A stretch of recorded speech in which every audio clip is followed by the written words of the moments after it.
I know the time goes so quickly because I'm popping around between tables and you can hear a lot of discussion going, which of course is a delight for me to hear that. And I know we don't want to wait one more minute till we get our next guest speaker to the platform.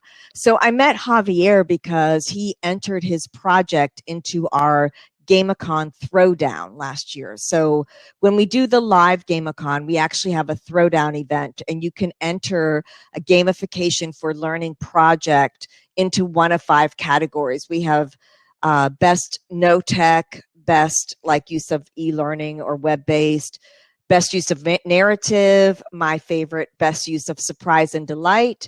And then a 5th category is the overall outstanding use of gamification for a learning program. And Javier was he won in 2 categories last year, and he was selected as the best overall outstanding use of gamification in our throwdown at GamiCon last year. We were in New Orleans. So of course, as we were reviewing the projects, I really stay out of all judging. Jean Maripodi, who's here with us, she's one of our guild leaders. She's one of our master craftsmen. She is an exceptional instructional designer. She is our lead judge for the throwdown. She created the rubric. She really has spearheaded the whole process for us. And I take a look at the projects and I get excited about each and every one of them. And I do not get involved in any of the judging at all. But when I saw Javier's project that he submitted, I knew that chances were really good that he was going to walk away with the overall outstanding, although I don't have any input in it. But let me just give you a brief introduction for Javier, and then we'll get him up here. So what's really interesting when you get to know him, first off, he's got a delightful personality. He likes to have fun. He has selected play as a way of life, but he also comes from a background. He's a master's in literature. And then in 2012, he made a switch where he started working towards game design. He founded a board game. It's called Azahar Games.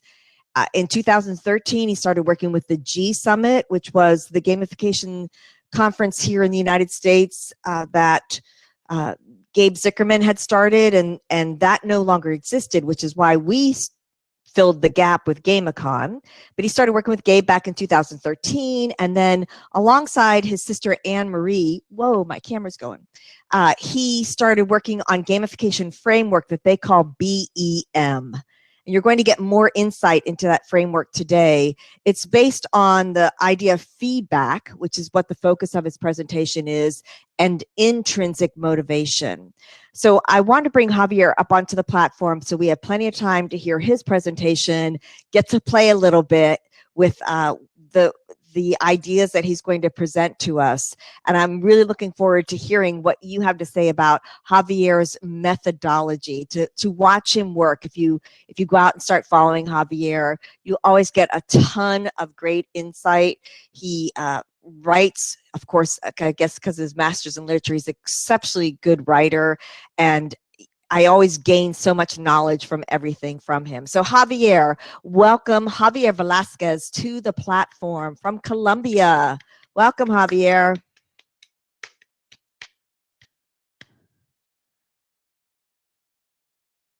Javier, can you turn on your camera and mic and you'll be up here.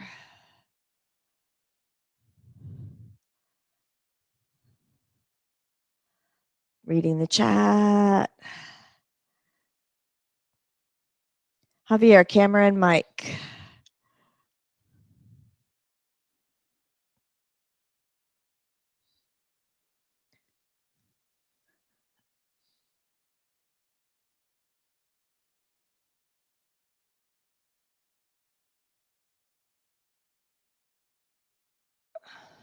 Okay, I'm looking down at my chat to see if somebody's getting me any information.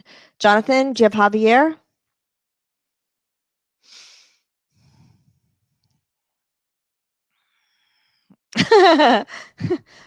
He's loading. Jonathan's loading. What's going on, Jonathan?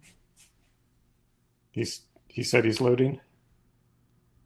No, Ian thought there it he was. is. Coming on up. You're good. All right. All right, Javier. I think that's the first time you had challenges with technology in a day and a half. You've been here the whole time. Oh, no. All right. Let me check. Can I hear you? You say? Say hello. Say hello. Hello. Good. Excellent. I'm going to turn off my camera and mic, but I'm right here. If you need me, holler. Okay, I think I refreshed, so maybe I will lose connection for a bit. So, okay, let me see. So thank you, Monica. Thank you for having me. I'm really thrilled to be here with you guys. So I hope this will meet your expectations. I know time is the most valuable asset that we have, and I hope that I can make this time worthwhile for you. So I will start sharing my screen so I can have my presentation. So here it is. So hopefully you can see it, guys, if you have any issues. So we're going to talk about feedback loops and feedback rules today. And as a first rule, as we can have a lot of technical issues because in this kind of scenarios, there are a lot of uncertainties. Maybe my bandwidth can go down or your bandwidth can go down. So our first feedback rule will be, if any of you has experienced any technical difficulties and I lag away or I go away, please use a red emoticon in your chat. So if I see something red in the chat going on, I will know that something's happening because I will have my focus on the screen and I will probably lose focus from the chat. So that will help me know that something's happening, okay? So let's begin. We're going to talk about feedback loops and feedback rules. I'm going to start saying that this is powered by my BEM framework. My BEM framework is a framework I started working some time ago. And as many gamification experts, if we are designers, we love to design our own frameworks. I started working with other frameworks in the past, and I started working on my own because we all, as designers, have our little quirks, and we want to make something that really works for us. So this one started because I had a little bit of trouble with gamification definitions. So gamification definitions at the beginning were all about this idea of using game elements or game concepts in non-game context to create engagement and motivation. And I felt like we were trying to pin down something really complex into a single phrase. And that's great for marketing, but as a designer, I didn't like it. I thought that it was demeanings a lot of the inner things that gamification had. So I wanted to create a gamification framework that was based on game design paradigms, not game design components, not incentives, not rewards. I worked like for 4 years around PBLs. I used incentives and rewards, and I saw them fail in my face. So I wanted to create something different. So I understand gamification borrows from a lot of theories and a lot of practices and a lot of disciplines, like motivational theories. So every big framework starts with self-determination theory. So you have heard probably of relatedness, autonomy, mastery, and purpose. If not, you need to see that because that's one of the bases of gamification. So there's motivation theories, then you have attention theories, cognitive theories, info engineering, systemic design, behavioral science, neuroscience, semiotics. I work a lot with semiotics because I had a master in literature. So I actually love the idea that games have meaning because there's a semiotic behind of the games.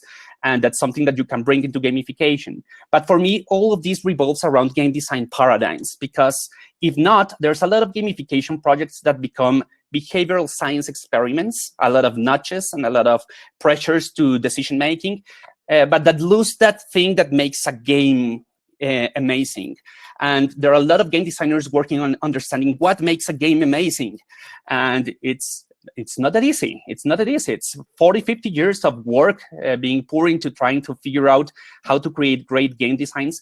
And it's not just about psychology. So while this little game loads, of course, this is a fake loading screen. But while this little game loads, for example, I want to tell you a little bit of one of my pet peeves. Maybe you have heard of the quote that says that gamification is 80% psychology and 20% technology. So I hate that quote. I hate it with all my heart, because gamification is not about psychology and it's not about technology. It's more than that. It's a field of study. It should be a field of study with the schools of thought, and we should have academics fighting within our circles trying to get it right. And it's it's not just psychological tricks. And how do you mix in a percentage how much psychology and technology do you have today when we know that social media is both 100% technology and 100% psychology? So that doesn't make sense to me. So I thought if we want to talk about gamification, we need to talk about what a game is. And it's not just about mechanics. In gamification, we talk about game mechanics, and usually we don't know even what is a game mechanic. So we talk about any kind of rules or like points mechanics and badge mechanics, and those are not mechanics. So it's quite different to see gamification from a perspective of a game designer. And I want to give you a little bit of this from my framework. So, and one of the ways I want to do it is by talking about feedback rules and feedback loops. So first of all, welcome to the Play Shop. We will start the game. It has stopped loading the game, so let's begin. And we will start with a tutorial mode, right? We need to start a game first with a tutorial because we will learn a lot of new rules and we need to know how to follow them. So we will learn the basic concepts, your game actions, the game actions you will have to deal with. Because while speaking about feedback loops are second nature for us game designers. We don't think about them that much. Really, we don't think about them. They come like it's part of the job, right? But I have seen that creating great feedback loops is actually hard for non-game designers. And I wanted to give you a little bit of insight on how you could do this better. That's the idea I want to try to incorporate into your brains right now. So for this tutorial mode, first I will explain the game, right? So I need to explain the components. I'm a board gamer, as you can see back there, and I'm a board game designer, and I have to explain a lot of board games to a lot of people, and this is really hard. Our brains are not made to wrap themselves around the idea of these weird algorithms that we have to learn, and we only learn the game by playing it, not by explaining it. But we need to have some concepts, like a baseline, so you can understand what I'm trying to say here. So first, I'm going to talk to you about what is a positive feedback loop. So feedback loops come in two basic flavors: positive feedback loops, negative feedback loops. A positive feedback loop is something where the outcome of a mechanic actually increases the chance of success in future iterations of the same mechanic. This definition is not canonical, so I use my own definitions for making things more understandable for myself. So I use this definition where I want to understand that the outcome of a mechanic will allow me to get better in that mechanic over time, and that as time passes, an effect can be amplified, like with a snowball effect, right? So every time people talk about positive feedback loops, the snowball reference is called forward. And okay, I like to talk about Monopoly, right? Because Monopoly is a positive feedback loop system where the more properties you have, the more chance you have to acquire more money, and with that money you can buy more properties, and with those properties you will get more money, and it's a positive feedback loop. So positive feedback loops can have some positive effects. The first effect is that it creates empowerment over time. So if I'm a Monopoly player and I'm getting it right, I will feel more powerful as the game progresses. Like if you play an RPG game and each time you gain more power, you will create this positive feedback loop. But it also creates efficiencies. As you learn some mechanisms and you understand them better, you will not have to spend so much energy thinking about them because they will become easier to manage. So it has some clear positive effects, but they also have some negative effects. And the first one is that it kills uncertainty. And here I will relate to Monopoly again. So what happens with Monopoly? Here in Colombia, people really tend to hate Monopoly. And they say it's too long of a game. And it's like measured in time. I feel it's too long. But when people say that the game is too long, it's not because it's too long. It's because it feels too long. And the idea behind the Monopoly is that, or the problem behind Monopoly is that by the mid-game, you already know who will win the game. So the last 1 hour, hour and a half of the game, you're just thinking, okay, how long will it take for me to get out of to be bankrupted? Right? So I'm losing really slowly in this game, trying to have the hopes up that I might gain in the future. But it kills uncertainty. Positive feedback loops are in multiplayer scenarios can create some bad things. But it also creates unfair competition, of course, as it happens in this game, and it can get easily out of control. So that's one of the things why we are thinking a lot about feedback loops. So that's our first game action, but our second game action will be talking about negative feedback loops. So of course, it's the contrary, right? So the outcome of a mechanic can actually hinder the chance of success in future iterations. And an effect of a mechanic can be mitigated over time. I use the car acceleration metaphor. So if you have a car and you want to go real fast, you will have to have a lot of gas. But having a lot of gas will create a lot of weight, and that will slow you down. And the more you spend your gas, you will go faster, but you will have less gas for the future. And you will have drag, and drag will become harder as you go faster. So cars have a speed limit. That's what a negative feedback loop is about. It's about understanding that there are things that can actually create a halt in the process of an effect. It will be mitigated over time. And this happens a lot in Mario Kart. Yeah, and it's the basic example as well. So the players in the back have all the powers, but they will use them to attack all the players in the front. So the best you do in Mario Kart, the more in danger you are of being attacked and actually losing. You will not lose the game. The game isn't as bad designed as that, but it creates barriers for progression. And this has positive effects. The first effect is that it keeps competition close. And this is something that you really want in multiplayer scenarios. But it also creates difficulty curves. And I will talk a little bit more about that in a second. But it has some negative effects. First, it can slow progression over time. Of course, if I'm trying to progress and I have these negative feedback loops, I will slow down in my progression, and it can come even to a halt, right? So that can be something that we don't want in learning in some scenarios. So we will be focusing on learning, but I want you to have both of these scenarios in hand. So there are two other game actions we're not going to use. I will just go over them really quickly. You can have a zero effect feedback, and it would not be a loop, but you can have outcomes of mechanics that will not hinder or amplify your chances of getting better results in the future. Like in a fighting game, like Street Fighter, when you finish one fight, the probabilities that you will win or lose the second round of the fight are not changed by the outcome of the first one. So it's not related. So you can have these zero effect feedbacks, and they are really important as well in game design. But as I told you, I will not dwell into this so much because it's harder to pull off. And there is the extrinsic feedback loop. This is something I try to work understanding how gamification sometimes is used as a loyalty program. So where you're trying to reward your users by giving them their desires, and their desires might not be intrinsic to the system, but outside the system. So for example, in this image, you have this Coca-Cola like loyalty program, where if you drink a lot of Coca-Colas, you can have items that you can use for going back to school, even a laptop. And one system doesn't relate to the other. So you can have loops that actually affect other systems. And this can be really problematic, especially in game design. Game designers, we don't like to think that much about extrinsic feedback loops. That's too business-like, and we want our games to be contained. We want all our loops to be contained inside the same system. It creates more intrinsic scenarios. So I don't want you to use them. As a rule, this will be a forbidden game action for our play shop, okay?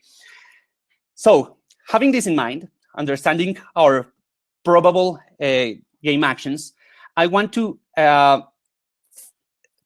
first understand what's the role of feedback loops in gamification.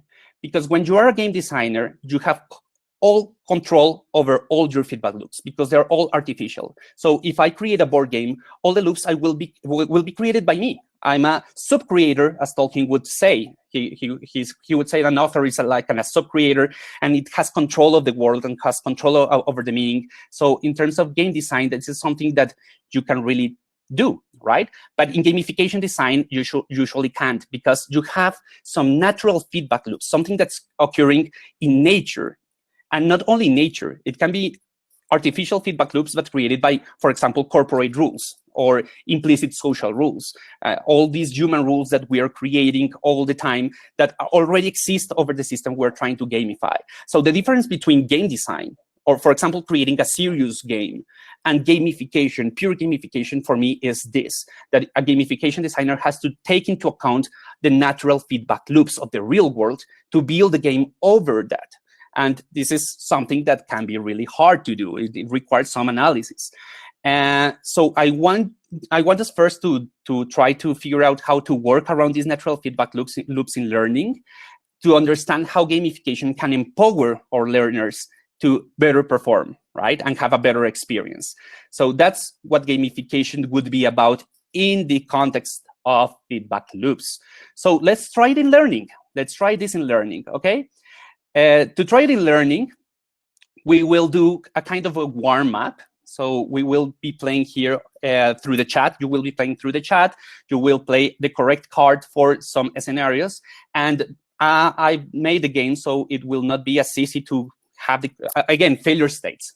So Rob has primed you that in games you can fail. So be prepared to fail. And if you don't fail, that's great. If you fail, it's not bad, right? But still, the thing about games is that each time you fail, you get more information from that failure state that increases your chances of success in the future. So failing can be a positive feedback loop, not only a negative feedback loop. So let's say, well, it will load, it's loading the game. And here's a tip, because in loading screens is where game designers place their tips, their strategic tips and reminders of how the game works.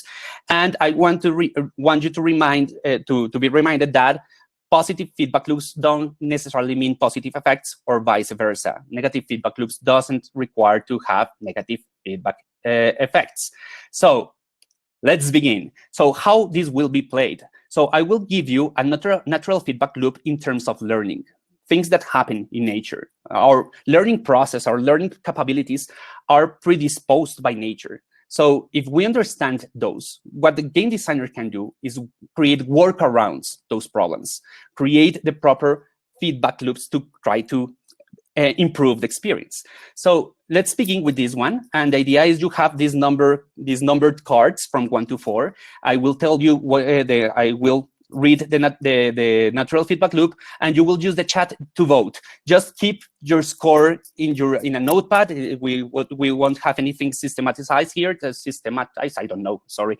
But just keep your score and try to play along. So let's see this. So our first natural feedback loop would be the cognitive overload feedback loop.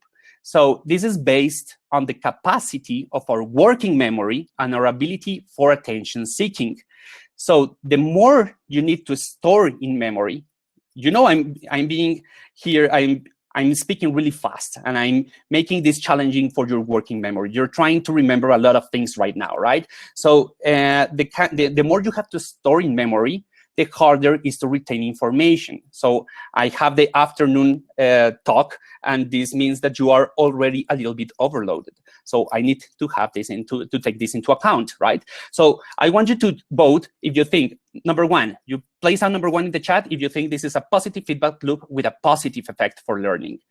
Number two, if you think it's a positive feedback loop with a negative effect for learning. Number three, negative feedback loop with a positive effect for learning. And number four, a negative feedback loop with a negative effect for learning. So start voting, please. Vote. Okay, negative, 4, 3, 2. Okay, so as you can see, games start with a lot of uncertainty. I have explained the rules, but that doesn't mean that you can actually employ those rules. It's different to have understanding and actually being able to put that knowledge into use. So as you can see, many of you are just right now guessing, and that's fine, right? So I hope that with each slide that we go, you will be a little bit more accurate, right? So that's part of the game. So games are built around uncertainty, but it's about the process of going towards certainty. That's the real issue here. So let's continue. Let's load the answer. So it was the number 4. It's a negative feedback loop with a negative effect. Why?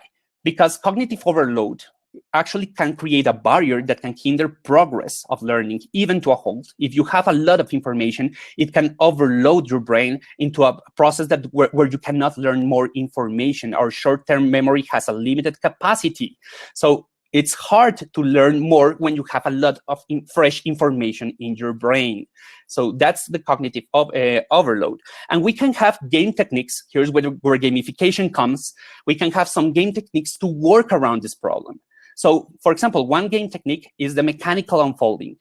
I will not give you all the rules at once. I will not give you all the rules of the game at once. I will give you one mechanic. I will let you play with that mechanic. And when you feel less overloaded by the rules of that mechanic, then I will give you a second mechanic, not before.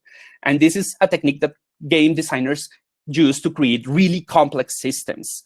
Imagine the manual for a game like Fortnite. It's pages and pages and pages. Compare it with a manual for a board game that's 6 to 20 pages long. So we need to create this kind of scenarios where we can lower this cognitive overload. And we can create challenge repetition, use the same kind of challenge over and over again, so people will start using the same mechanisms, and that can actually help with cognitive overload. So, okay, that's the first round. So let's go to the second round. Another natural feedback loop is about scaffolding. Scaffolding, I think it's pronounced in English. Scaffolding. So you turn to learn things around adjacent zones of development. So you have this knowledge, and you can learn things that are more connected to the things that you already know. That's what a scaffolding means. This comes from Vygotsky, right? That's come from cognitive theories, right? So the more you learn, the broader your adjacent zones of development are. So which one would this be? 1, 2, 3, 4. Okay, 1, 1, 1. Okay. I see a lot of ones. So a lot more certainty. So I think this is an easy one, right? So scaffolding, of course, is a positive feedback loop with a positive effect, right? So scaffolding gives us this idea that if I gain more knowledge and I have more of this kind of adjacent zones of development, I can increase my my possibilities field for learning, right? So yes, it allows us to create these positive effects around learning. So we want to create adjacent zones of development in learning, and we want to amplify those effects through the game mechanics. So how we can amplify those effects? For example, scaling mechanics. Having a mechanic that's just one mechanic, but has a lot of features that are incorporated in the game as time passes. So people will not be learning new mechanics all the time, just we'll be building around the same mechanic again. So I have a name mechanic for a shooting game, and then after a couple of hours, I introduce a handshake mechanic. So I introduce something to the last mechanic that's so nearby that actually increases the scaffolding. And there are a lot of game techniques there. You will have those game techniques later on, so don't worry, but I just want to give you a couple of them so we can continue on. Let's go for the third round. So the natural feedback loop of emotional narrative. So based on, this one is based on how our brains react to narrative content that encourages positive and challenging emotions. So which one would this be? Which one would this be? Okay, vote 1, 2, 3, or 4. Okay. So, again, perfect. Amazing. So let's continue. Drum rolls. And yeah, so it's number 1, right? So one of the things we know is that narrative is not just a disguise for boring content. Narrative can actually have a real impact in learning. It's not just about saying, okay, this thing is boring, so let's put people on the spacecraft and go through the cosmos.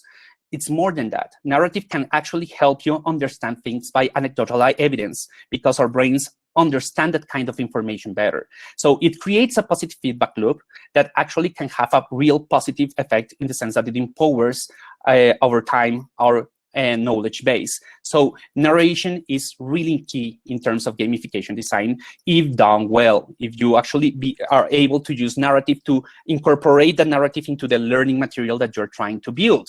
So, okay, that one was easy as well. So let's try this one. So mastery pushback. The mastery pushback is based on how new knowledge creates new questions. So let me know what you think about this one. Yeah, Mo, using narrative as a mechanic is great, but narrative is not the same as mechanic. You need to create game mechanics for the narratives, and that is a challenge. You need how to use that, and that's really, really important. We will see a little bit of, yeah, so I put the game mechanic, it was gameful narrative, and gameful narrative is about being able to put mechanics into the narration. So that's great. Okay, so here this one was a little bit harder. So you're not agreeing that much. That's great, right? So okay, it can become harder. As you can see, only being able to analyze this stuff and being able to recognize this stuff can be hard. So this is one of the things that you have to improve to create great feedback loops. So let's see, drum rolls, and it's a negative feedback loop with a positive effect. It's number 3. For all you guys that voted for number 3, congratulations. For all of you that voted anything else. So mastery pushback it's built around understanding that when you learn something new, the perimeters of your knowledge increase, but also your questions. So the more you know, the more you understand that you don't know as much as you'd want. And this happens a lot in science, for example. A lot of great scientists say that they love science because as they learn more questions arise. So it becomes a never-ending search for knowledge. And this is great. This has a positive effect. So the more I learn, the more I have to learn. So it can hinder my progress towards mastery because I feel I'm not getting the mastery. I'm not reaching the point where I'm an expert that easily. It's going more slowly than I want, and it can create a curve of difficulty.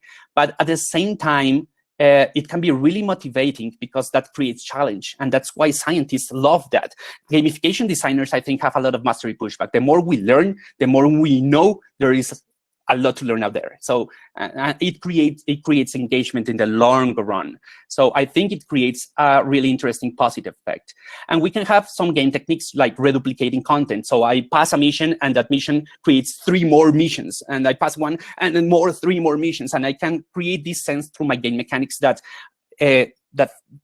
things are not as easy, that I will not master the content as quickly. And this game, The Darkest Dungeon, creates just that. So if you like games, play this game. It's really interesting to understand the feedback loops of this game.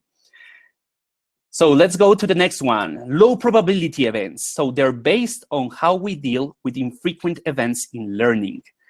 This is an important one, right? So if you create courses for people that have to manage risk management, that's something that's really hard to do, right? Because these are low probability events. So how we can work around low probability events? Which one would it be? Which kinda? So vote. Amazing. 4, 4, 3. Great. 4, 4, 3, 3. Okay.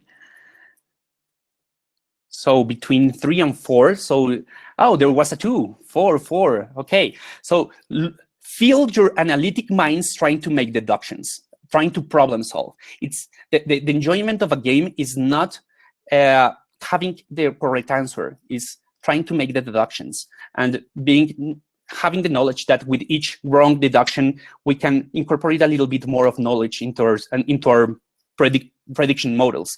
So that's what games are about, right? So let's see. So it's number 4. It's a negative feedback loop with a negative effect. Why? It's hard for us to try to understand how to deal with infrequent events like an earthquake. It's really hard for us. And we create simulations and all these kind of things in terms of design to try to figure out how to deal with these low probability events, because low probability events make information more unavailable in terms of our heuristics, right? So we cannot remember this information as easily, and as we cannot react as quickly to that information, the day it happens, it can be really bad, right? It can go really, really wrong.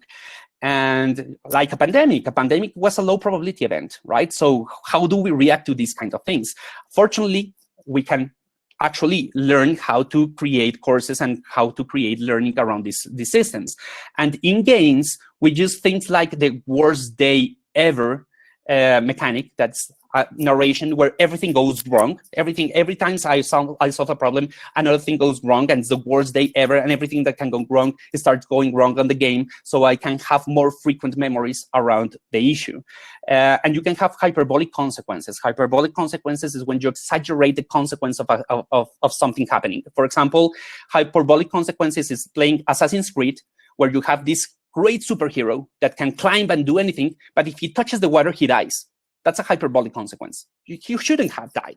But as game designers, we can control the consequences and we can give relevance to them without making them feel childish. Like, oh yeah, you did it. No, we're adults. We can learn hyperbolic consequences without having to recur to that kind of systems. Next one, so reinforcement by repetition. So it's based on the learning mechanisms of our neural networks, how our neural networks learn, how they work, why we learn, the biology behind learning. So what would be this one? So number 1, number 2, number 3, number 4. Okay, number 1. So when it falls to number 1, you're really aligned. You don't have as much uncertainty. And number 3, there was a number 3. Amazing. So in games, it doesn't matter how much you try to control the scenario, so your players won't be unsuccessful. Some of them will. It's actually impossible to control the situation because we have an uncertainty system built inside our brains. It's actually impossible to predict 100% probability state of someone being somewhere, so for example, or someone managing something. And as game designers, we need to manage those failing states, for example, because we need to understand how to make people avoid frustration, for example. So even if it's a low probability event that people will lose on a simple question, people will. And I'm not saying this is simple, of course. Feedback loops is hard, but you will see that it's hard. It's still, this is a number 1, and number 1s should be the easiest. And still, it's not totally easy, right? So our neural networks grow stronger with repetition, right? So, for example, when we talk about muscle or long-term memory, that kind of memory is better ingrained when you repeat a lot. So that's why you can do really quickly a multiplication of 5 by 5. It just comes from your long-term memory, right? But if I say 45 by 126, you don't have that in your long-term memory, and you have to do the computation. You have to do the math, and doing the math is hard. So if we can learn things by repetition, it can lower the cost and create efficiencies in the future when I'm trying to achieve the same thing in learning, right? So this is something that's really important in games. In games, you learn by reinforcement by repetition. When you play with a video game, you start repeating and repeating and repeating the challenges. And you can use some game techniques like training grounds. You can create a training ground so people will repeat this thing a lot before going to the actual battle, for example. Or you can use error-based certainty build. Error-based certainty build is you make your players fail so you can give them information from failure. This is a little bit of what I'm doing here. Like I want you to fail so I can give you information on how you failed to create more certainty for the future. And these things can create, by repetition, you can get better on them. That's what I'm trying to do here with these quick questions. So let's see another one. So we have high complexity systems. High complexity and high difficulty are different things. Difficulty, it's about the chance, the probabilities that you have of solving a challenge. complexity is about the quantity of information that you have to retain or use to actually tackle the challenge. So this is based on our ability to filter out information in complex scenarios. So what do you think? 1, 2, 3, or 4? Give me some answers here. Okay, 3. As you can see, learning is about feedback loops. It's not just game design. Learning is about feedback loops. If we understand these feedback loops, we can work solutions. We can do workarounds around these problems. And that's what's great about having a game designer that's thinking second nature, that has second nature around how to work these problems out.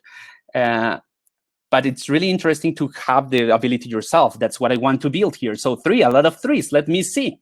So it was number 4. So, okay, so number 3 would mean it has a positive effect. And the thing with high complexity systems is that in a natural environment, it usually hinders progress of learning. When you have to deal with a lot of information, you actually, it becomes harder to learn. So if I have a cluttered slide with a lot of information, I have a lot of information in the same slide, that will hold the process of learning. So it actually has a negative effect. So not all negative feedback loops are positive. And this one actually is quite negative. So managing, trying to make people learn high complexity systems is hard. That's why, for example, with Mario, you were talking about tiny games. Tiny games are great to avoid high complexity scenarios, but sometimes you need to deal with high complexity systems. You need to learn things that are really complex, because that's what the course is about, right? So, okay, how can we do this? If I'm learning how to manage a city, like in Civilization or SimCity or something like the sorts, I will have to use some game techniques to lower that complexity down to a level you can actually understand it. So you can use levels breakdown, like placing all your information in levels that you have to pass before going to the next level. That's what we use on universities, colleges, and all those things. You can use unlockables, and you can use attention grabbers. Attention grabbers are great. Attention grabbers are about understanding that our cognitive processes for attention are, there are 2 types. The one that use our executive control, that I have to pay attention to something because I want to. But there are a lot of attention grabbers where my attention is based on external stimuli, right? Stimuli? I don't know. So here, what you want to do is, if I create a sound, right, that will bring something into your attention. That's the red emoticons I told you at the beginning were about that. I need attention grabbers if something fails. And in game design, we do a lot of animations, colors, contrast, and a lot of things to actually, in high complex scenarios, allow the mind, the brain, to know what to focus on. And that's really important to lower the perceived complexity of a game. So let's try another one. So we have mastery achievement. So it's based on how the brain deals with achieving complete mastery over an ability or activity. Yeah. So getting complete mastery doesn't mean that you will not still do the activity, right? You might be master of something and still be doing the same activity in the future. And what the idea is, how can this affect motivation, for example? So let me know. Vote. You can vote, right? So that's another thing that's important in game design, call to actions. Roman talked about triggers, right? Call to actions are a sort of trigger. They are triggers. Like in a board game, when you pass your turn and you say, you go next. You go next is the way of creating the call to action for the next player to actually move. Because if you don't say anything, the other player might not know that he has to move. And we need to create call to actions in games so players will know when to react. And if you see, that's why I always say, okay, vote. Even if you could be voting beforehand, I have to create a call to action so you can be engaged with the system when I need you to be engaged with the system, right? So some 2s, some 1s. Okay, so it's a positive feedback loop. The question is, does it have a positive effect or a negative effect? I don't know if you guys have heard of the mastery asymptote, but it's this idea that the more knowledge you get, when you feel mastery, you stop doing the activity. It can actually kill uncertainty to a point that you don't want to do the activity anymore. So that happens when you have games with levels and you have 3 stars and you get 1 star and you know, okay, I haven't achieved mastery, so I want to retry this level. I want to retry it, and I will retry it. But now when I get the 3rd star, I will move on because I achieved the mastery on that level, and I don't have to repeat it. So it's really interesting to know that the learning process can actually create a demotivation feedback loop by nature. The more I learn, the more I will stop being motivated by learning. I can be motivated by other things, like using that mastery to solve other kinds of problems, but it will hinder the learning process in itself because I'm a master. One of the things I do to gamify my life is to avoid calling myself an expert. I hate being I like to think of myself as a researcher, not an expert, because expert means I have acquired mastery over gamification, and that could hinder my learning process. And I don't want that to happen. That's something that I have designed into my life to combat these feedback loops. But you can use some game techniques. For example, if you know that some kind of mastery is achieved, you can use game endings. Game endings actually are a feature, a reward that you can use to make people know that, okay, you've got everything you could get from this game. Stop playing it. You can go on and do other things. So really knowing when to end the game is really important in gamification projects. Many gamification projects are about endless games that are really hard to sustain because sometimes master achievement can kill the experience. And difficulty escalation, and there are a lot of techniques that we can use to try to tackle this problem. So let's talk about the amygdala and fear. So this is based on how our brains respond to fear as a motivator for learning, right? So what happens with fear? So vote 1, 2, 3, 4, and there's this game over screen, right? All these images from these games are games that actually use the game techniques to solve or to remember, mitigate or amplify the feedback loops that we want to mitigate or amplify, right? So how do we deal with game overs? Game overs, low aversion creates fear. You cannot take fear out from the equation as a game designer, because you use fear to create motivation, but you don't want to punish, and those are 2 different scenarios, and that has to strike a really nice balance. So checkpoints and milestones and everything you saw with these failure states that Rob mentioned are about understanding how to deal with fear, and this is really interesting. So let's see. So it's a number 4. So it has a negative feedback loop, as you figured out. So a lot of 3s and 4s. It's a negative feedback. And let's continue. So as I was telling you, I hope you've been hearing me, and thank you for the welcome back. So the thing with the amygdala is that it's really connected to the hippocampus as the dopaminergic system. It creates long-term memories. So you might think that fear can create learning, and it does. It creates learning, but it overfocuses the brain on the thing that the stimulus that creates the fear. So the thing is, it actually hinders neuroplasticity for the things that are beyond the stimulus of fear. So you can learn the wrong thing. So you can learn how to be fearful of something, but not the content that the course want to teach you.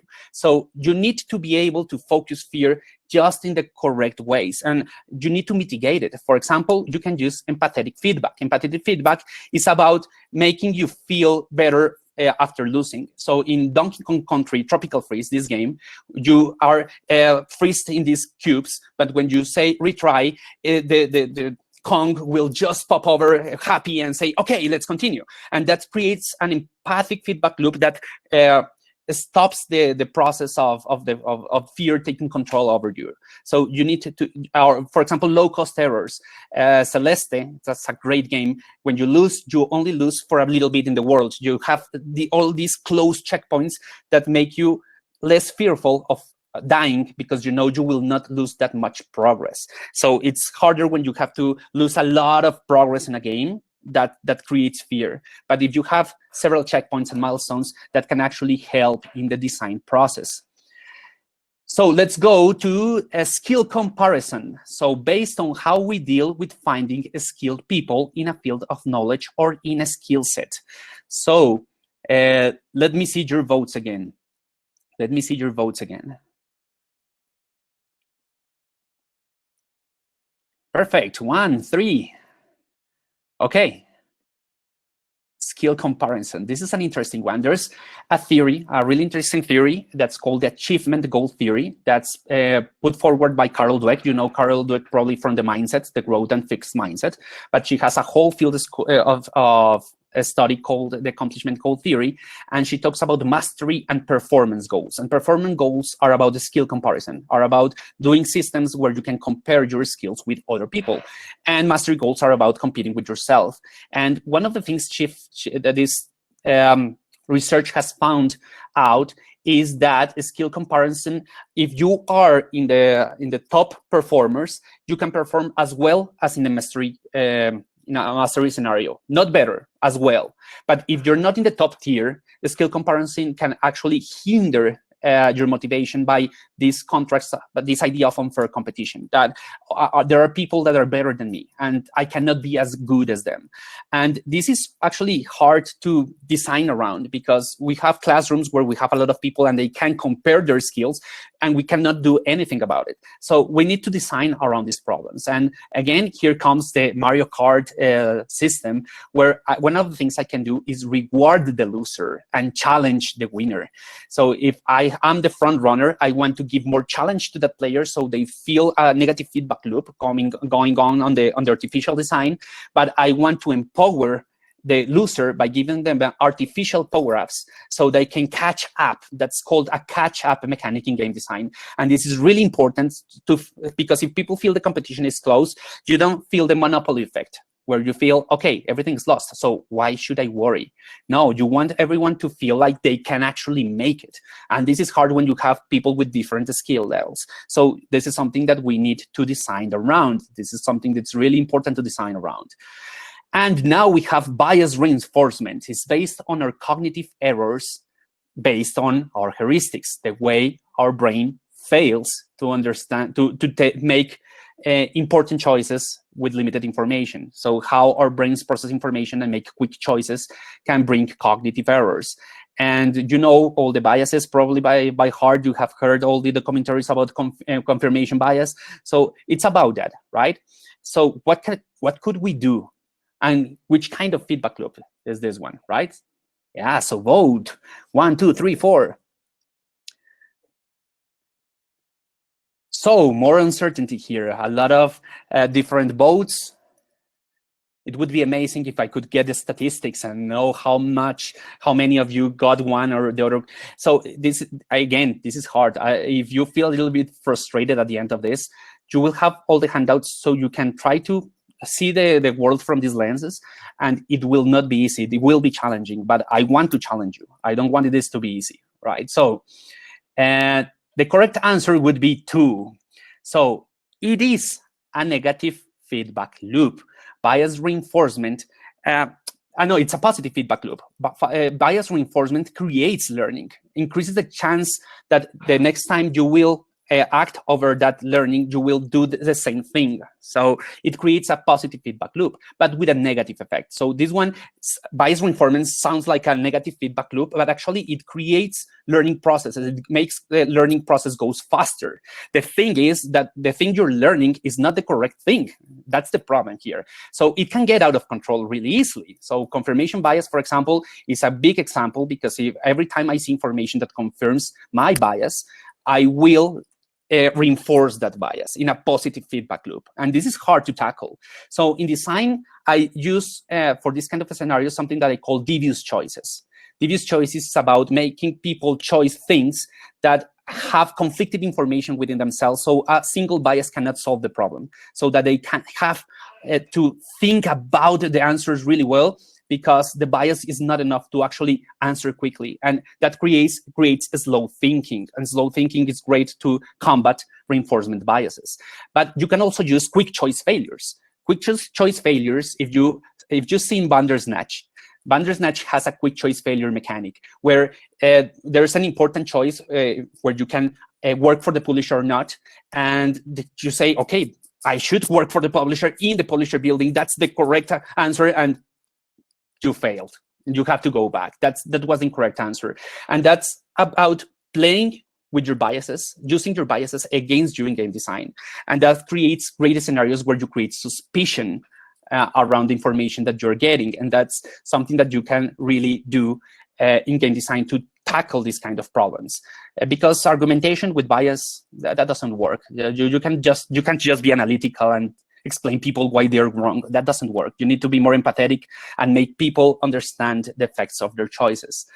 Now there comes the new breakthroughs paradox. It's based on how the effort of making breakthroughs on a field change over time. As if I have a new breakthrough, what are the chances of creating a new breakthrough in the same field afterwards? So what do you say? 1, 2, 3, 4. We're almost over with this part. So we can design a little bit around these concepts. Hope you're engaged. At least the people in the chat, I know they're at least playing the game. So that's a good feedback for me.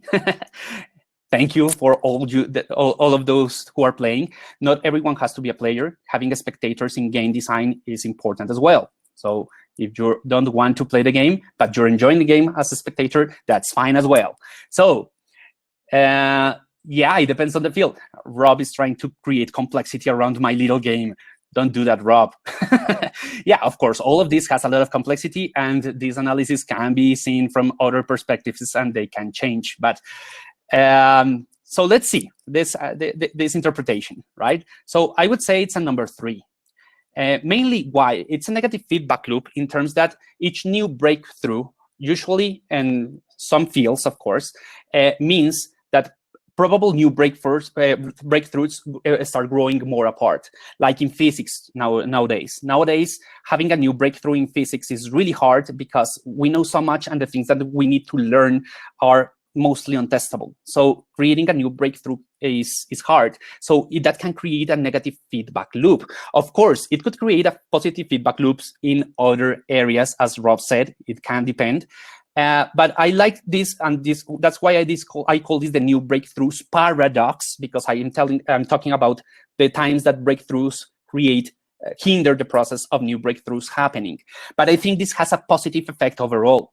Why? Because in multiplayer scenarios, when you have this hinder of progress, it can make newcomers into the field actually catch up with the experts. And we can have more experts working on the same problem. And that's great, actually, because we can create collaborative learning. So we can build positive effects into this kind of negative feedback loops. And that, I think, from a game design perspective, is actually a positive effect.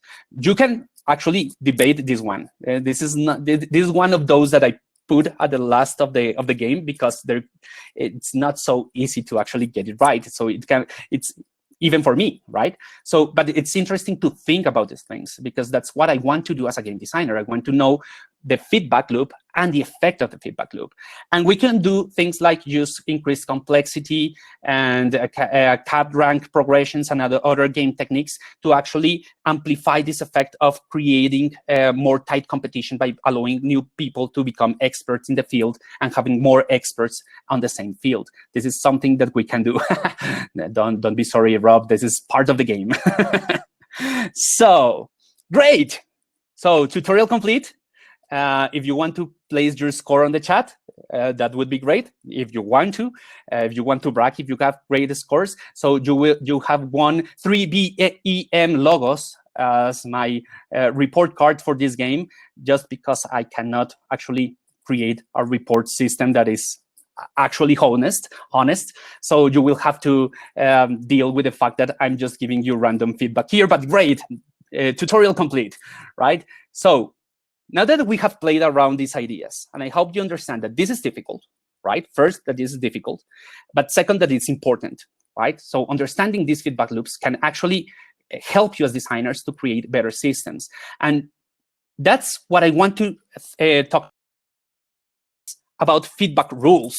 And yeah, pun intended, because feedback rules, absolutely rules. This is the #1 paradigm behind the BEM framework. Feedback is king. Right? So you say content is God, all these things. In my paradigm, the God of gods is feedback. But it's not that there is. feedback rules. I call them feedback rules because one of the things that are really important here is understanding that it's not just about giving feedback. It's about creating rules around feedback. And I will talk a little bit about this. So here I'm going to talk about functional rewards, feedback, challenges on a macro level, so we can try to design from this concept something a little bit of I don't know, a little game, a tiny game, or something like that, as Marigo told you. So I want you to understand that when you're thinking about feedback loops, these feedback loops can come in a lot of sizes and a lot of shapes, and some of those shapes can be rewards. And rewards is a heavy, controversial topic in game design. So you need to understand what are the effects of the reward within your system to understand how to build great reward systems. Sometimes it's not about reward in the terms of the if-then reward that Daniel Pink is writing in the book Drive.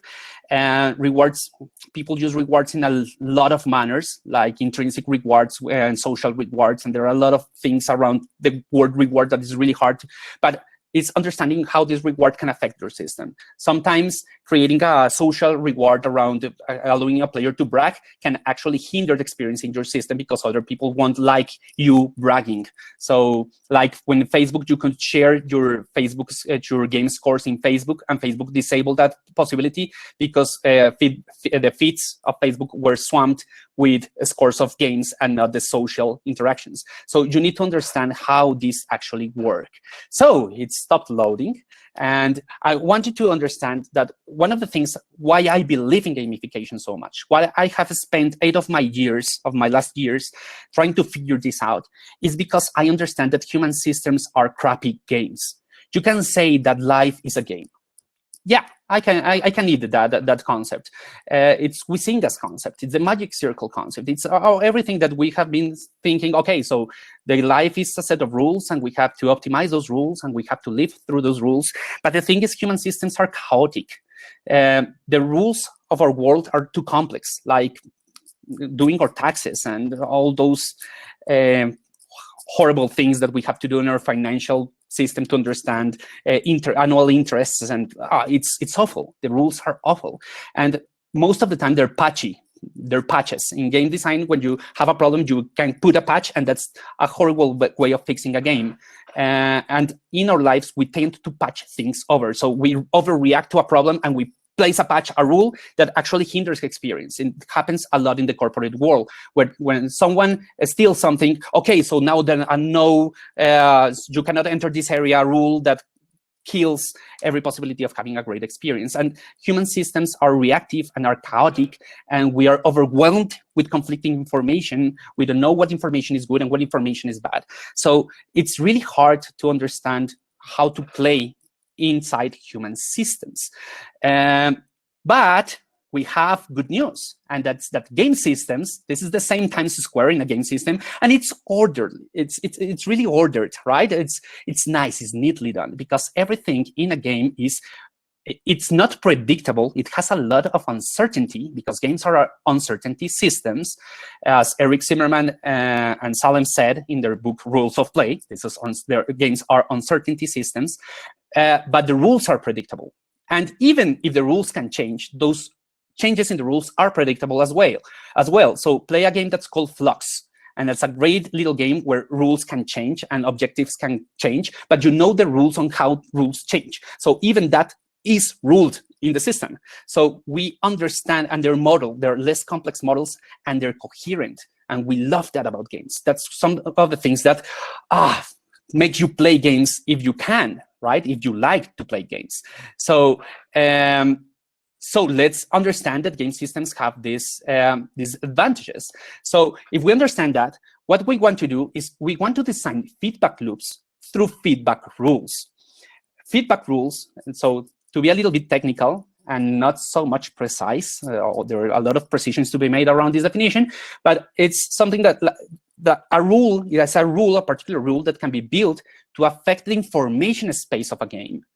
And this information space, after being affected, can give advantage to some players or can create obstacles to other players beyond player actions. So what do I mean with beyond player actions. So think about moving a piece in chess. If I move a piece in chess, there's no feedback there. There's no feedback. I just moved the piece. The information space changed. But I can create a rule where it says that if I move a piece in chess, the turn changed to the other player. And I created a negative feedback loop there, because now I cannot play all the moves I want. I can play just one, and I ruled the way that the system reacts to the player move beyond what I done. It goes beyond. So it's not just about doing the behavior, but understanding that behaviors can trigger systemic reactions. And that's what game design is about. That's what game designers do. And that's what gamification designers have the power to do. It's amazing. It's an amazing power. You can actually design your system and design over, of course, your natural feedback loops. That's what gamification is about, but we want to do this. So here's my most important tip. Don't improvise or leave it to chance. Humans are unpredictable. I have been a teacher for a long time. And when I grade papers, for me, it's a nightmare because I know all about cognitive biases, and I know that the order I grade them and the quality I found can actually change the way I grade the papers. From the first to the last one, I will not grade them with the same bar. I know I'm human.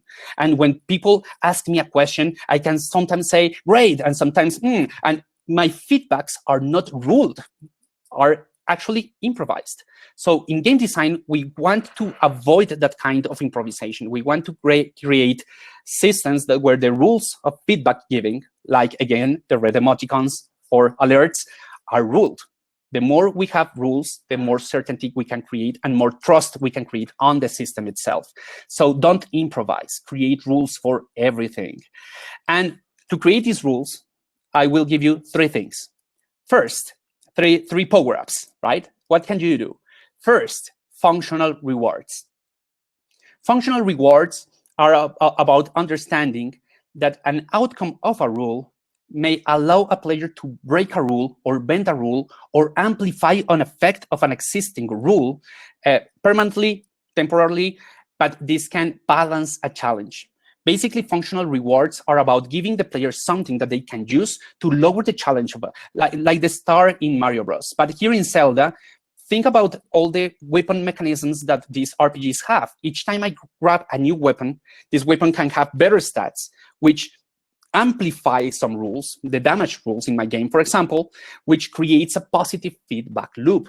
So, for example, in learning, something I do a lot is try to give things to my students that can actually increase the chance of success of that player when they tackle this new challenge in the future. I will give them more information. So I will give them a cheat sheet that they can use to better tackle the challenge. But I will not give it from the beginning. As a game designer, I will not give the power up from the beginning. That's a rookie mistake, giving everything from the beginning. No, I will give them when you unlock it, when you deserve it. And each time you win something, you create less uncertainty, which lowers challenge. And that is great design.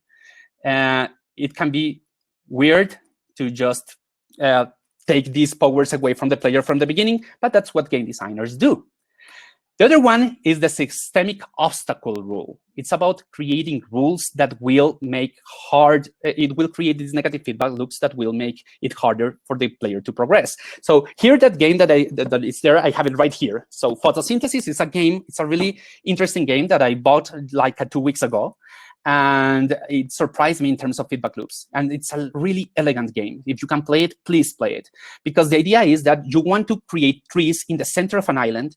And if you're more in the center, you can win more points, right? But what happens is that the trees around the island create shade. And if you are in the shade of another tree, and if you're more in the center of the island, you will receive more shade because it comes from around the island. The less some points you will get that you will need to spend to actually plant more trees. So it creates a systemic obstacle. The more you do, the less you can do. These are the best ways of creating games and are the hardest. But if you create these systemic obstacles where the more I do, the less I can do, that creates challenge, natural challenge. And that is absolutely awesome if you can do it. So great game. Yeah, a brain bender, John. That's right. So the third one is the informational rule. The informational rule, and this is the one I like the most, especially in learning scenarios, because it's about not giving rewards that bend the rules or obstacles, not just obstacles, but understanding learning is about modulating uncertainty. You will hear me a lot talking about uncertainty. That's my whole thing. That's BEM in its core, understanding how to modulate certainty and uncertainty. And information modulates that, because each time I gain more information, I can play the game better. But each time I withdraw information, I can increase the challenge of the game. So for just tackling how information is displayed to my player, I can make a move be super effective, or I can make it awful, right? So in games like Pokemon, it's super effective feedback system, informational system, helps the players learn how to tackle the obstacles and the challenges around which Pokemon to use and which ability to use against which other ability. And it's this piece of information that creates most of the learning process. It's amazing, right? So you need to create this feedback scenarios where you will receive information. Informations can come in the sense of a message, an alert, sound. There's a lot of ways to create feedbacks. I actually have a taxonomy of over 100 feedback systems used in games to give information to the player. There's something that's called the discriminatory signal in neuroscience. That means that if you create a signal that always goes on when something particular happens, your brain starts reacting to that signal unconsciously and really quickly, because you learn to understand what that signal means. And creating this kind of consistencies of information in your game design can give you a long run. It's really amazing. So these are the 3 power-ups that you have to create your feedback loops. Functional rewards to lower the difficulty of the game, systemic obstacles to challenge your players and increase the difficulty of a game, and informational feedback that you can use in both ways, right? So let's see. But why should we use negative feedback loops in especially single-player learning? In multiplayer learning, this might be more understandable. Like in the Mario Kart scenario, I have 30 players and I want the ones behind to actually catch up to the front runners. But in single-player learning, why should I use negative feedback loops? Why not just try to amplify positive feedback loops in learning? And the idea is it's all about rhythm. So visual pun intended. So you know the Tetris, that you have to modulate the rhythm of your game, right? It's really important. The game pace, it's one of the main concepts behind game design. You don't want to go too fast or go too slow. If you go too fast, people will be overwhelmed and you will have cognitive overload. But if you go too slow, the game can feel stagnant, like it doesn't move, like it can become really boring. So if someone is going too fast, you want to increase the challenge so they will slow down and will feel challenged again. And this is hard to manage, especially in multiplayer scenarios. But you need to actually understand that the pacing of the game is really important. Actually, I really think this brings a new perspective into flow theory. It's about understanding that negative feedback loops can modulate challenge in a way that it will increase challenge, but positive feedback loops can actually help you artificially lower the challenge of your game design for certain moments of the game, right? And you will see, if you see flow theory, you will see these wavy lines, these sinusoid lines that look perfectly like you have to raise the difficulty and lower the difficulty and raise the difficulty. That's not how it works in real life. Flow theory is more harder. It's about understanding that if you play a game, people are always talking about the boss level and Fiero, and how to keep players engaged in all this tension and all.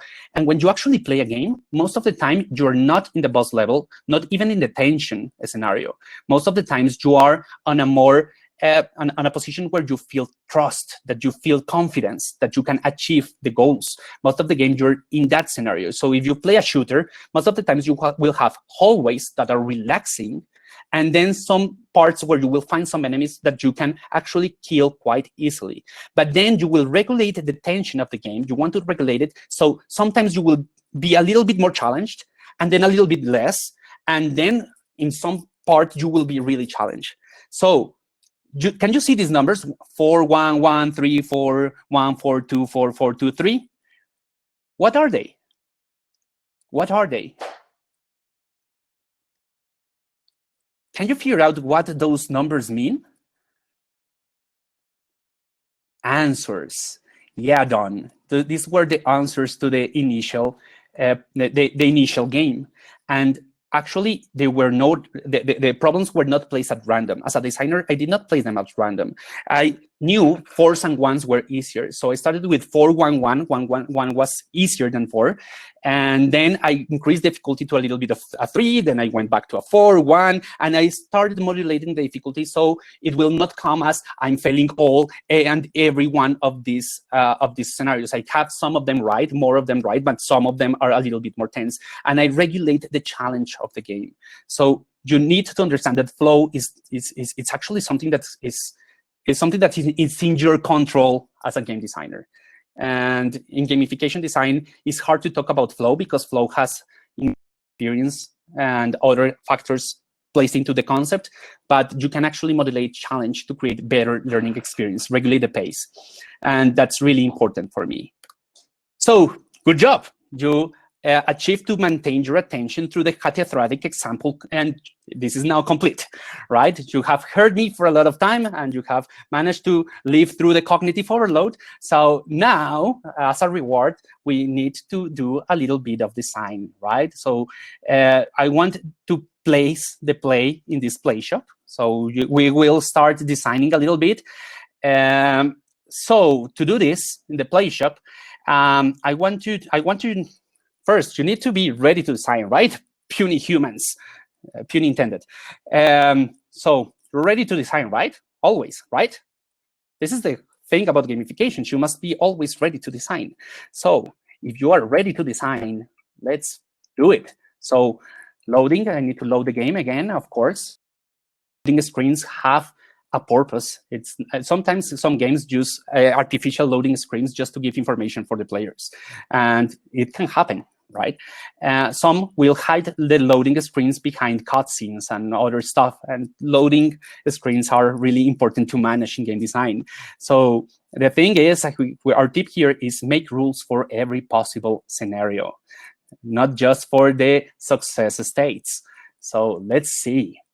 So for this game, you are in line, in each one of the tables, are in line to be recruited into the most advanced learning and instructional design company in the world. It's called Nomos.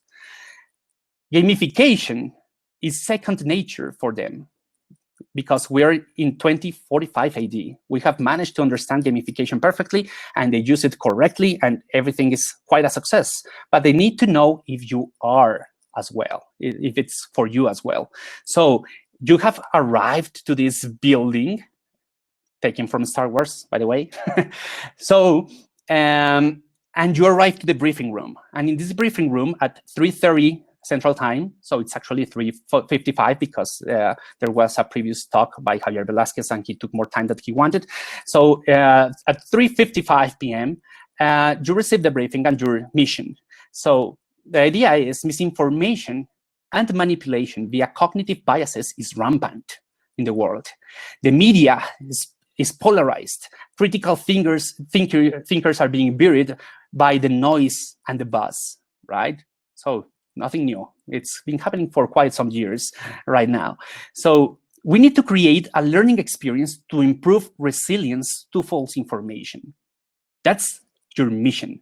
You need to create a learning experience in like 15 minutes that we have for our design sprint to try to tackle the problem around being able to understand which information is false and which information can be truthful. This is hard, right? This is a real problem. So let's see how you tackle this information. So we're in 2045 right now. No, this is the scenario of the game because we need some years to actually advance our technology to be able to tackle these problems. Narration. So to do this, you will have to solve some key questions. You need to understand what makes it hard to learn. For every learning system, if you want to use feedback loops, you need to understand what are the natural feedback loops and artificial, non-gameful feedback loops that create problems around learning this kind of information. What are the negative effects? Then you need to understand which positive effects could have a lot of impact, which feedback loops with positive effects could have more impact in the learning process. We will have to prioritize because we cannot tackle all cognitive biases. We cannot tackle everything, all feedback loops, because each mechanic requires more budget, more time, more design processes. It's hard. We need to be more efficient here. So we need to prioritize. Then we want to know what kind of pacing could better satisfy the learning based on real life difficulty. We want to start heavy at the beginning, then slow it down, make it more challenging in the middle. Then we will loosen the difficulty, so people will feel more empowered, and then we'll bring them down again. What would be the pacing that would better satisfy our learners? And finally, how can we improve the pacing by using our game techniques? How can we manage this pacing by understanding the methods that we can use to actually create these designs? These are the things that you need to do, right? So it's not about a particular canvas where you can just fill information. It's about making the hard questions, trying to come up with answers, trying to design ideas. It's about systemic design. BM has this human-based design and systemic-based design part. This is about systemic. So don't worry about learner personas right now. Just think about the thing that you want to teach and how you can modulate the system to better accommodate the kind of learning process that you want to design for. So this would be the key questions. And some tips. Tips are not rules. Tips are information I will give you, so you can use them if you want to. You can't. You may ignore it. So I will give you this link for this Padlet. I will paste it right here. So I asked the team in GamiCon to not give you the handouts from the beginning, because you will see there was the answers for the questions, so I didn't want that. And you need to know when to unlock the information.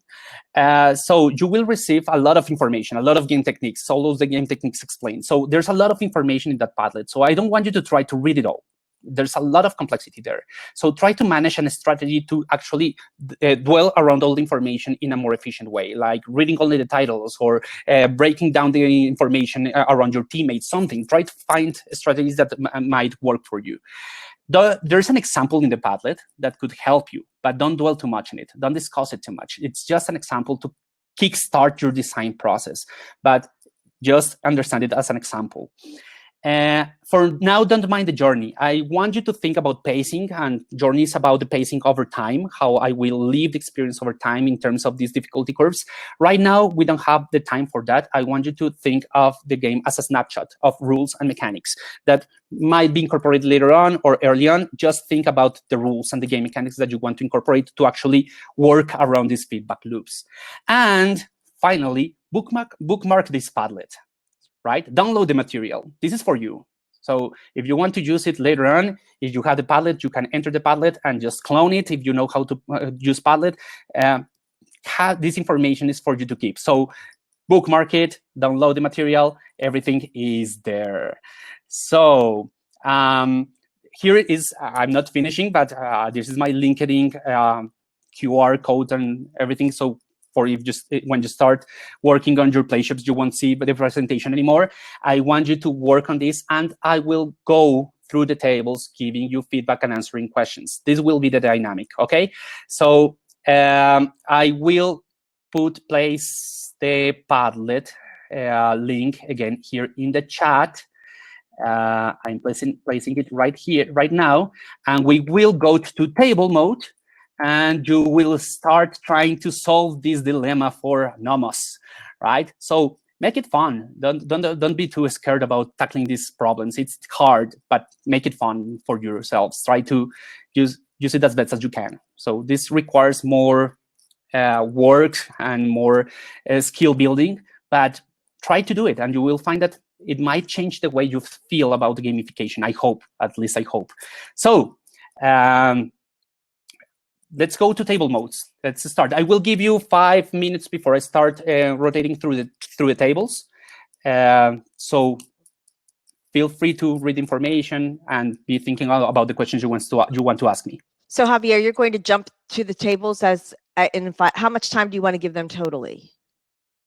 I want to give them, it's around, I think, 15 to 20 minutes. So Okay. I will jump really quickly from table to table. So have your concrete questions. We'll start with 15 and then we'll add if we need to. Okay. All right. Perfect. Good. Everybody got that link and it takes you right out to Padlet right away. Okay.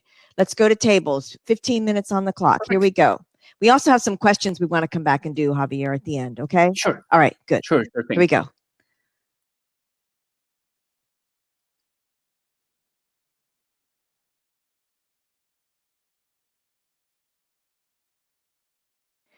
Hey, Javier. I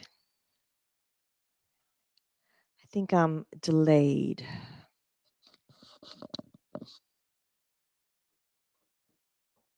Javier is on his way back up here. I see some questions in the Q&A. I think he got around to just about every table. If you have another question to go in Q&A, go ahead and get that in there while he's on his way up. If I think that some of these questions he might have answered earlier, but I won't take them off just in case. So here he comes. Hey, Javier, I'm going to step down. There's quite a few questions. You want me to do the questions? Can you hear me? Yes. Okay, because the mute was, again, giving me a hard time. But okay, perfect. I'll step down. If you want to ask the questions, that would be great. Okay, you ready? Okay, so yeah. I'm just going to start at the top. I think you might have. Okay, go ahead. Maybe just a little feedback for all of you. So what I wanted to do with this exercise was actually to take you out of your zone of comfort, your comfort zone, right? So I know that probably this little time was not enough to actually create something, but only to analyze the situation. But this is something that I call the difference between lazy design and thoughtful design. So thoughtful design can only be done when you are taken outside of your zone of control. And that can be hard even more if you're an experienced designer, because if you're an experienced designer, it's harder to take you out of that zone of comfort. You have all this information that can come really fast and you can be really creative really fast. So if you feel overloaded, that was part of the purpose, right? So I want you to take your time afterwards to see the cards slowly and thoughtfully and try to understand how could you use this in your daily practice. But I wanted to create that effect. So don't worry, I will not ask you to come here and share it, because I know those would be just sketches. But I wanted to give you the experience of talking about this. So that was it. That was like my final thoughts. And thank you, mission accomplished. I know some people told me that they were like trying to process information still. So I think that's great. I really think that is great. So, okay, let's begin with Q&A. Okay, so I think that maybe you answered some of these earlier. Yeah, it was fun, Sharon. Thank you. Yeah. So can you hear me? I don't know if I'm being delayed. Are there, so I think you might have answered this, but like if we look at what types of feedback loops best align with different player types? No, I didn't answer that because I didn't want to focus too much in player types. The way I work with player types is actually by doing choice architecture, like understanding that I need to create optional content for different types of players so they can engage with different content in different ways. But in terms of feedback loops, it's more based on a more generic way of understanding games. So as a game designer, I cannot think how like creating a particular feedback loop for a particular type of person. I need to understand the feedback loop as a systemic thing, right? So I try to focus on how I want the system to react. And then the mechanics, the way mechanics are built around, for example, exploration can help move more your explorer type of players. And if you have more social interaction in the mechanic, then you will have a more social-based feedback, for example. But that's another layer. So it would be really hard to try to create that. It would create more complexity for you if I try to align all those things. So try to figure out on a more systemic level first, and then if you understand how this works and you understand your player types, you will start to find alignments. Hopefully, you will start to find alignments. So Terry McCoy is asking, with the 4 types of feedback loops, is the concept that we should avoid the negative or that we should be aware and find a balance? So negative effects should be mitigated. Okay, so I will never say you have to stop or hold negative effects because it's embedded on the feedback loop. And if it's a natural feedback loop, the effect will be there. But you can mitigate that effect, right? That's what I want you to do. If I call it a negative effect, it's because it will go against your learner goal and your goal as a designer. That's what a negative effect means, which means you don't want them on your system, so you need to mitigate them. But you cannot take them off. No game can take negative effects of the game. So the best games, there are players that will react negatively towards certain things because certain loops, they hate it. If you have things of chance, for example, randomness, some people hate that kind of randomness because it creates too much uncertainty for them. Other people thrill on that randomness. So it's hard to eliminate the problem, but you can mitigate it. That's what I want you to think about. Right, good.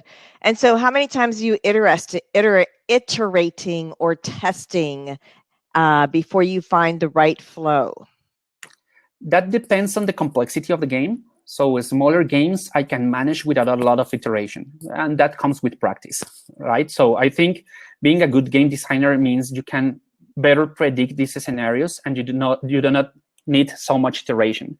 So many young designers, young in the sense not of young, but noob designers, for example, tend to need more iterations because they don't have the necessary models to make better predictions on how these feedback loops will react. When you have more experience, you will need less iterations because you have that experience, it's vast experience as iterations in your mind, right? So I have seen how players react to so many games. I have analyzed so many games that I can think of how this particular mechanic players will react to just by understanding how players have reacted to that kind of mechanics in the past. So that helped me in the iteration process to reduce it as much as possible, but understanding that really complex scenarios, really complex material, for example, will require a lot of iteration still because there are a lot of variables that you cannot really control or predict. There are a lot of uncertainties. So in those cases, you will probably need more iterations. But do iterations. You don't need a perfect system. Again, it's about mitigation and amplifying. It's not about perfection. If you try to create perfection, you will never release your game. So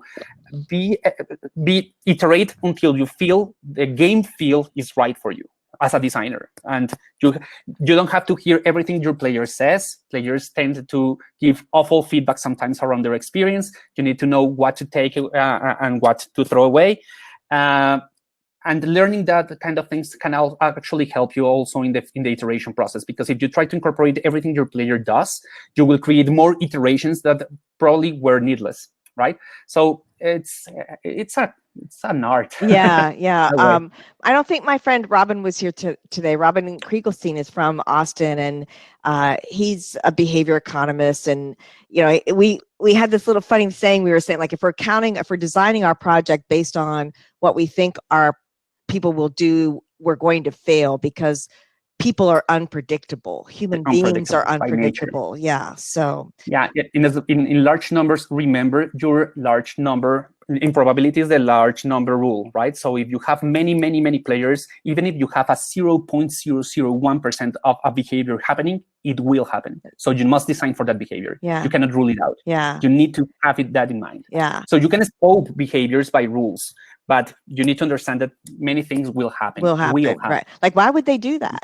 Why would they do that? Well, because they do. Why? Yeah. Well, I don't know, but because they do. Because they do. Yeah.